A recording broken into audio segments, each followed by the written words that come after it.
Hello, hello, Facebook family.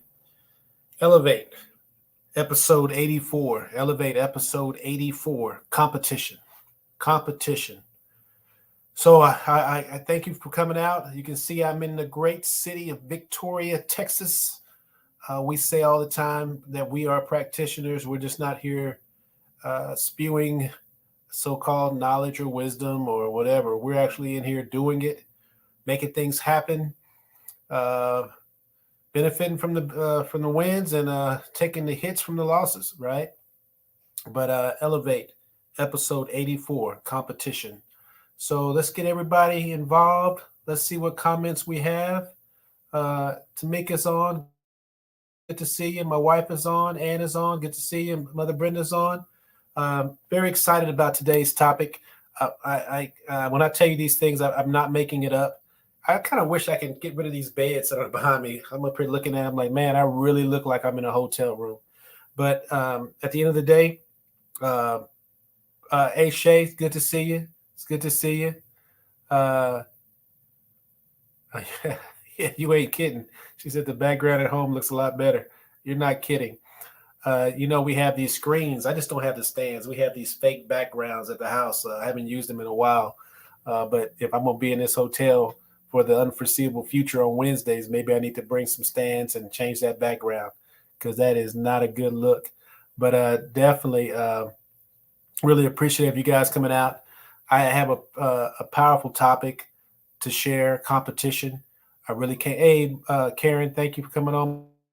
My parents are on. Good to see you guys. But I definitely wanted to go over a couple things today. Before we do that, though, I want to go through my housekeeping. Hi, I'm Curtis Carr. I'm with Elevate. Elevate is a leadership company. Basically, Elevate is an acronym: expectations, leadership, ethics, vision, attitude, temperaments, and effectiveness. And basically, what we do in that is a seminar to teach leadership skills. That's the crux, and that's the namesake for the company. Now we also do seminars, and we've been doing these many seminars, 84 episodes for a while now. I want to say we're going on. I think it was 2021 we started somewhere in October, and here we are in 2023 March. So basically, I've been in leadership for over 30 years. My wife's been in leadership, different capacities. She has her own leadership business. I'm sorry. She has her own business, Cupcake and a Smile, and she also is a business analyst and a project manager. So uh, this is kind of what we do. I mean, I just don't know how to put it any other kind of way. This is what we do. We got stories for days. One day, I told myself I was going to write a book just telling stories, different things we've experienced, different things we've seen. But this topic has been on my heart, so I really want to go into competition. But I know everybody's been waiting on the jokes, so I want to make sure that I share the jokes. And let's see, make sure I got this stuff in the right area. All right, all right, all right. So I'm gonna go from least to greatest. I like these jokes today. I really do. So I'm gonna try not to laugh while I'm telling the joke. I could never be a comedian because you know what's coming up, and you would have to hold it in. So I just wouldn't be any good at holding it in. And while we're saying that, I wanted to give a couple shout outs real quick. One, I want to give a shout out to Jamichael. Jamichael has passed the trucking test, and it was a battle. It wasn't easy for him. He stuck through, was persistent, and he passed it. So kudos to Jamichael. Kudos to that. This other one is kind of I don't know. I guess this one here is kind of just me. I'm a Chris Rock fan, y'all, and I'm just glad he got his chance to share. So kudos to Chris Rock. That's what I those that seen the special. Anyway, anyway, so definitely want to go into the jokes now. Number three, the number three joke. That means we try to go from least to greatest. We're hoping to kind of like ramp it up. That's the plan. You guys know it don't always happen that way. But number three, what do you call a dinosaur that uses cheap toilet paper? What do you call a dinosaur that uses cheap toilet paper? I don't have Shar to look over. I usually look over here and say Shar. Shar. What do you call a dinosaur that uses cheap toilet paper? A megasaurus. Megasaurus. Anyway, that's super funny to me. I shared it earlier with my wife. Uh, my dad saying congrats, Tamika saying congrats, Shay saying whoop whoop, congrats. So I shared that one with my wife. She even laughed at that one. Number two, the number two joke. What is on Chris Rock's face? Oh, it said what? I got to. What is on Chris Rock's face?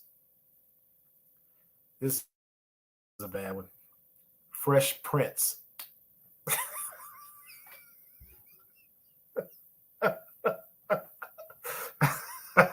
I don't make these up, y'all. I just write them down. So, Fresh Prince. Anyway, I thought that was hilarious. All right, and number one. What is the soft stuff between a shark's teeth? No, Mr. Roundtree said no more jokes, please. No more. This is the last one, I promise. What is the soft stuff between sharks' teeth? Slow swimmers.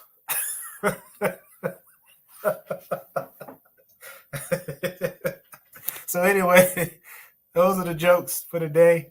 These are the best three jokes I've had in a long time. Hey, thank you, Mr. Roundtree. These are the best ones I've had in a long time. So definitely keeping these and putting the gold star on them, you know. So anyway, those are the jokes for today. I hope you like them. That one was funny, Ann. Thank you, Ann. Ann is if it was bad, the other one must have been really bad because she didn't say anything about those other two. So those are the jokes for today. But let's get into competition. Competition, man. So this one here, this subject here, I was driving home, and I was home. I call this home now. I was driving to the hotel, and I was like, man, I just hope that I can communicate sufficiently what's in my head. That's always a challenge, I love looking at some of the things we see, the videos that I show you guys, because in there, digging your new, oh, thank you. In there, you see these great speakers or these great leaders that have experienced things and have come up with some creative ways to solve problems, and they're great at communicating them. So it's very inspiring. And then, I get on here and I'm just a guy that's better one-on-one or with a group of people. This is not my medium. I'm just telling you, this is not my medium. When my wife came up with a great idea, I told her no at first. I'm not getting on a camera and talking to a computer. It ain't going to happen. Well, here I am 84 episodes later. So, but my strength is better one-on-one in front of a group of people, a team, side by side. That's what I do, and that's what, everybody has something that they're great at. That's what I'm great at. But this right here, hey, Dana. Hey, Dana. Hey, Dana, good to see you. I think Aunt Dana's birthday coming up here pretty soon. I want to say in a month or so. But this is definitely not my medium. This is not where I'm great at. But when I have these titles or these subject matters that I want to address, the challenge is always like, hey, can I communicate this, in a good way? So I wanted to talk about competition because I believe it's one of the biggest things that we're shying away from. And, and I think it's one of the biggest things that we don't think about really. But it's also one of the biggest things that exist every day in society, and it's competition. So I wanted to give a couple examples of what some people said. Or Gandhi speaks that the egoistic competition for him, such qualities glorified and or left unbridled, can lead to violence, conflict, discord, and destructiveness. He speaks of egoistic competition. Competition is found in politics. An election is a competition for an elected office, right? Sigmund Freud explained competition as a primal dilemma in which all infants find themselves. And he goes on, and it gets kind of weird. I'm just going to tell you. Karl Marx insisted that capitalist systems foster competition and egoism in all its members and thoroughly undermines all genuine forms of community. He's saying you can't even have good community with competition. Webster's dictionary defines competition relating to business, the effort of two or more parties acting independently to secure the business of a third party by offering the most favorable terms, right? And even the good book, and this is the one I love. Even the good book has a story, and it says, this is an example of how the kingdom of heaven is. It's like a man traveling to a far country who called his own servants and delivered his goods to them. So he delivers his goods to them. And he gave one servant 5 talents. He gave another servant 2 talents. And he gave a third servant 1 talent. And the guy that had the 5 talents, and I will say this, I always kind of stay away from this because there's a lot of different interpretations of the talents. Some people believe that a talent is a lifetime of income, a whole lifetime of income. So I've seen it where some people believe it's 1 year of income, but a talent is a lot of freaking money. Let's just say it that way. So this guy was given 5 talents. Another person was given 2.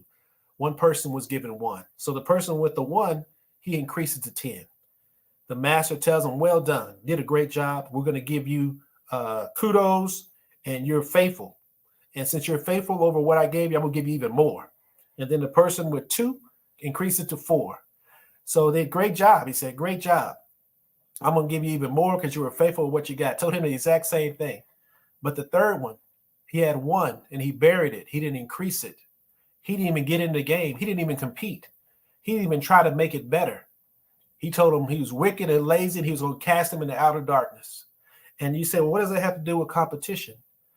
It has a lot to do with competition because even if he was competing with himself, even if he was competing with others, he should have, if he had awareness or if he had the wherewithal or the mindset to say, you know what, I got to make this better. He could have learned from his other 2 brothers that were out there doing it. But at the end of the day, we see that these 3 people were given different circumstances and 2 of them competed and tried to make the situation better. The third one didn't.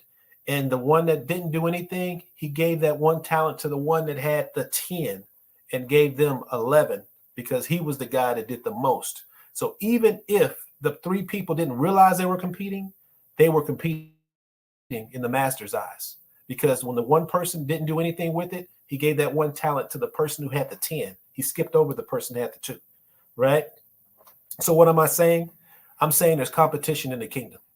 That's what I'm saying. There's even scriptures that talks about how there's rewards in your crown based on what you complete and what you do as a believer as far as fulfilling your purpose. So all I'm saying is that Gandhi has his own perspective. There's competition in politics. Sigmund Freud has said what he said. Karl Marx said what he said. The Webster Dictionary has what they say. But the good book says something about competition too. So at the end of the day, competition to me, and I'm coming from this perspective, competition is a great thing. It's a great thing. So what I want to do is talk about some of the benefits of competition: lower prices, higher quality goods and services, greater variety, more innovation. That's from a business side. But from a personal level, you gain perspective on truth. You keep improving. You keep connecting to your core and your purpose in life. It keeps you focused. Competition. If you guys at this point, I feel like I've been talking too long already. If you guys at this point, if you can put in there, if you're in favor of competition, or do you think it's something that needs to go away? Do you feel like competition is a good thing or is it a bad thing? And you can put good, bad, whatever you want to put in there. But competition is what we're talking about today. And competition, from my perspective, is a great thing. And I just will continue to talk about some of the important things for success. Why is competition important for success? It teaches you how to bounce back from failure. When you compete, and you fail, you got to quit or you got to get back up. And that competition is what pushes you, right? It also gives you pressure and challenges, and those pressures and challenges are great. Brings out the best in you, and you're in a competitive field. Uh, uh, uh, Aunt Dana's in a competitive field, in the medical field, especially here in Houston. Tamika, competition is a great thing for me. And also, what it does is, it's competition makes you adapt. And I wanted to share this story real quick. And it's I know this is probably, I hope this, I know I have a lot of ladies on here, and I hope this is, it's not a terrible example, but my greatest experience, and I kid you not, my greatest experience of understanding the greatness of competition came when I was in my 20s. I was going to this church. The church had a basketball team. Need more competition without government interference. We're getting into political stuff. So anyway, that's my dad. But anyway, competition helps keep you focused, Mother Brenda. So anyway, they had a basketball team. Their basketball team would win the gold for the church basketball team almost every year. They had a squad. I mean, they had a guy. The pastor can shoot. I mean, he can dribble. He can shoot. He was good. Shoot threes, middle, drive, everything. He was at AAU when he was coming up. He's from Chicago, blah, blah, blah. He was good. Then we had this other guy who won Gladiators. He was on the team. He can play ball. He's an attorney. He was a model. He can run a 4.40. I mean, and then there were some other guys that were just good. I mean, he just killed it in the church league, right? So, I would play with those guys, and they were good. I had a little game, but I was picked to be the defender because I would just foul everybody. You ain't coming to the goal without some conflict, So that was my role. But I say this to say this. One day, we had an NBA player come on. And when I say NBA player, he was good. I mean, this guy, he had a good reputation in the NBA. I think he played 12 years in the NBA. He was a power forward. He was respected. I was like, all right, this is going to be exciting. We got our church league that's #1 in the city. I got a little shot. I played against some Division I college players. I'm like, hey, we're gonna take this dude out. This guy's like 40-something years old, 6'10". Man, when I tell you he wiped the court with us, this guy could dribble like a guard. He could slam. He could shoot threes to us like Stephen Curry. I mean, this guy was everything. And when I saw this, my mind was blown. And I said, man, competition. I thought I was playing against some good competition until I played this 40-something-year-old man that's retired, that was dunking on us, shooting mid-range, shooting long range, driving to the goal. We couldn't stop him. And that was my best experience with the power of competition. This guy's been playing with the best in the world. Man, we were scrubs, and we felt like scrubs. I mean, it was crazy. And that was the best experience I ever had, understanding the power of competition, and I'll never forget it. And I remember thinking, I was like, man, this guy couldn't even start in the NBA. What is it like playing Michael Jordan? I used to think about stuff like that. I was like, man, we just got our butts kicked. What would it be like if we played a starter? So at the end of the day, competition is a very powerful thing. And my question to you, is there any part of your life where you're competing? Any part? And this is one of those questions that you don't have to answer. But my question is, are you competing in any facet of your life? Because I think it's very important. I mean, competition brings out the best in you. If you're the greatest, then maybe your competition is you. But at the end of the day, are you competing? Are you competing? I think I've been very fortunate. The majority of my life, I've been competing. I've been very fortunate. And I've seen some great, great, great leaders out there. I've shared some of them with you guys. I've seen them, work with them side by side, shoulder to shoulder, day in and day out. So I know them. But I've gotten a chance to see some greatness, man. And I got a chance to compete. And I can't take that away. It's priceless.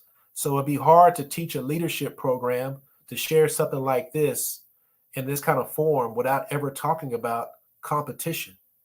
And I think sometimes because We're a successful nation.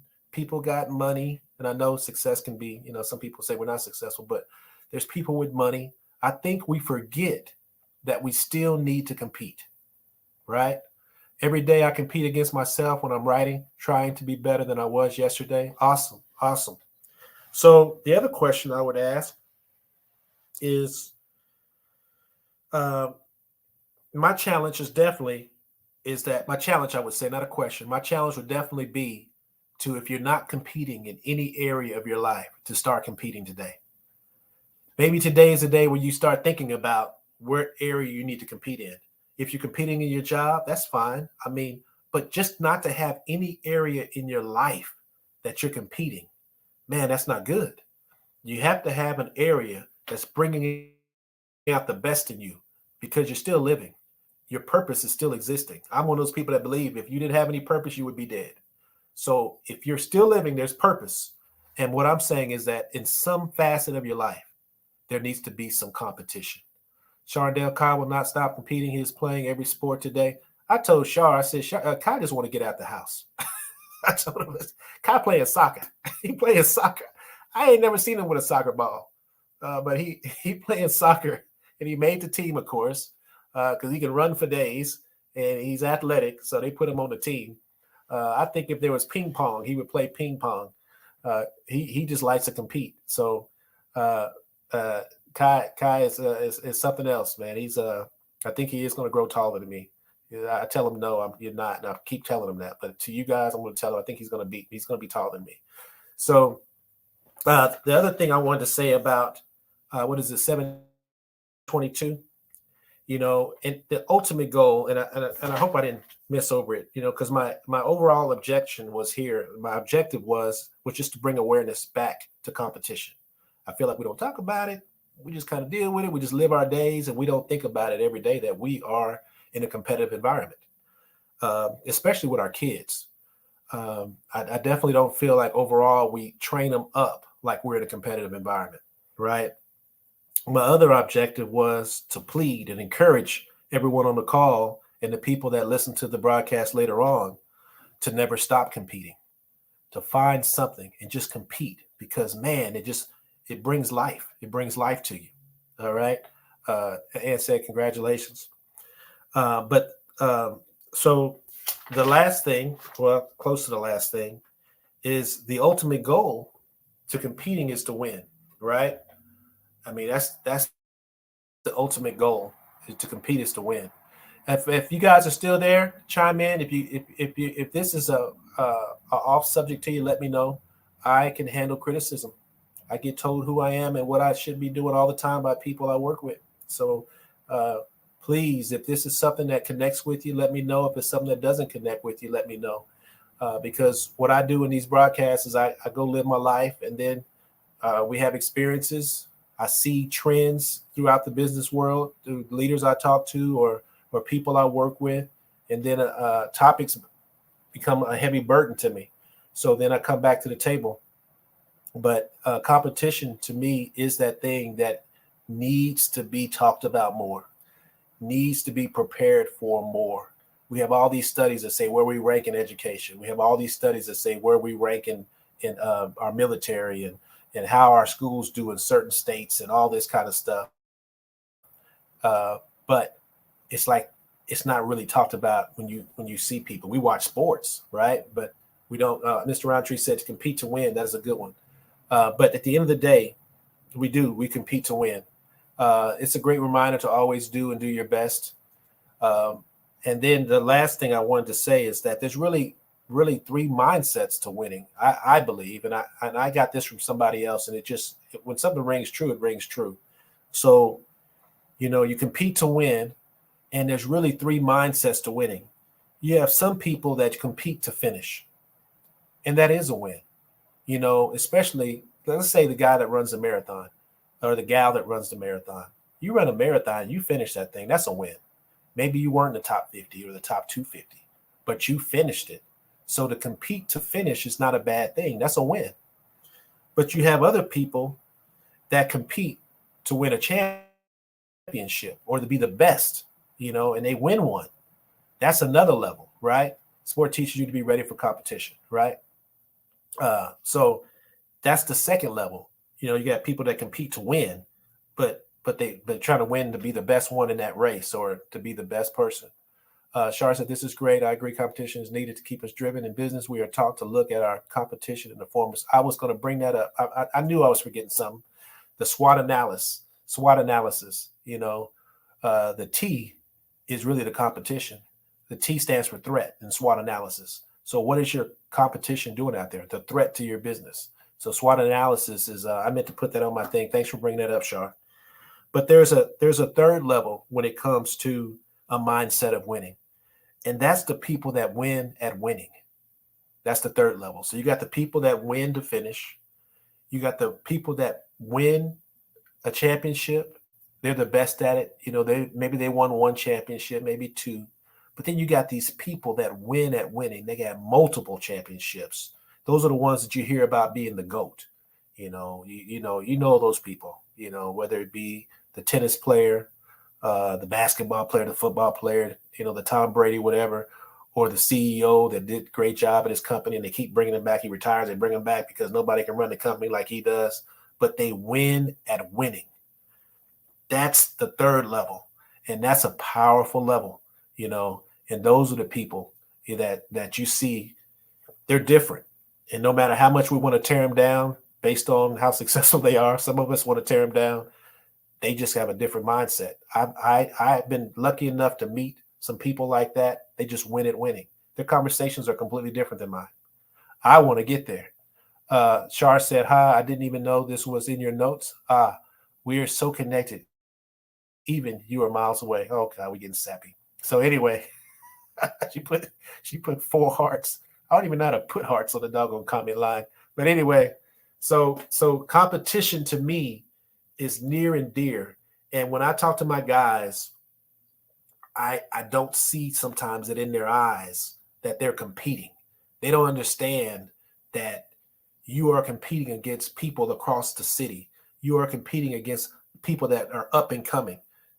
I don't see it sometimes, and it scares me because are we in a society got to that point that we think that we're the only ones that can do something? We had the Terminator guy here recently, and basically because he thought he was the only one left. He thought our professionalism was weakness. Basically, he thought our professionalism, giving him chance after chance, was weakness, and that he was the only guy that can do the job. And to me, it's like, wow, what did you think we did? You only been with us 6 months. The company been around 50 years? What were you thinking, right? Nobody's indispensable. So I wanted to share this competition because it rings dear. And it's definitely something that, we plan on sharing with teams. And I definitely need to insert this into the Elevate program. We need to talk about the competition element. It's very important and key. So it's 7:29. If you got anything out of this, please put a 1. We're going to go with Aunt Stephanie's role, even though she's not on today. Put a 1 down if you liked it. Put a 2 if you didn't. Subjects like this, I always get nervous when I'm really passionate about something. I'm excited about something because then I say, you know what? I might be the only one. I might be the only one that's excited. But let me know how you feel about it. Tamika said 1. Karen said 1. My Aunt Dana put a 1 down. Thank you, Ann. Very excited. I'm just very excited to be living, to be honest with you guys, man. This is Mr. Roundtree said 2. Appreciate your honesty, Mr. Roundtree. Mother Brenda said 1. But, I'm really thankful for where I am in my life right now. Very, very thankful for what I'm experiencing. I feel like I'm in an MBA program every day I get up.